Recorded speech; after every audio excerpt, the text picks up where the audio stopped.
La Chine occupe un rôle stratégique sur la scène géopolitique et Pékin a joué d'ailleurs un rôle important dans la normalisation des relations diplomatiques entre l'Iran et l'Arabie saoudite. Xi Jinping va-t-il réussir à ramener les parties prenantes dans le conflit russo-ukrainien à la table des négociations? C'est justement la question que l'on se pose ce soir et à laquelle répond Zhan Shui, journaliste à la chaîne de télévision chinoise CGTN.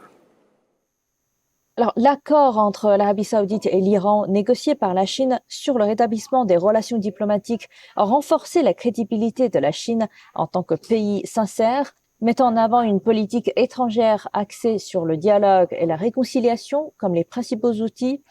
Le 24 février, jour du premier anniversaire du conflit russo-ukrainien, la Chine a publié un document présentant sa position en 12 points. C'est peut-être le premier plan aussi sérieux et complet transmis par un pays pour résoudre ce conflit. La Chine prône un accord pacifique et rationnel depuis le début de la crise ukrainienne.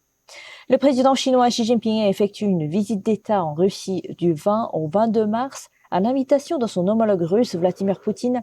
La visite d'État du dirigeant devrait renforcer la confiance mutuelle stratégique et promouvoir une coopération mutuellement bénéfique entre les deux pays et apporter une stabilité dont le monde a désespérément besoin. Mais les États-Unis ne voient pas d'un bon œil la visite du président Xi en Russie. Ils rechignent à avoir un éventuel cessez-le-feu et retour à la table des négociations suite à la présente visite du président chinois. Lorsque certains aux États-Unis claronnent que la Chine ne devait pas soutenir l'agression de la Russie et que Pékin doit jouer un rôle pour persuader la Russie d'arrêter la guerre, ce qu'ils veulent vraiment dire, c'est rejeter la faute et tenir la Chine responsable de la prolongation du conflit. Cependant, ce sont les États-Unis qui ne veulent pas que la crise ukrainienne se calme.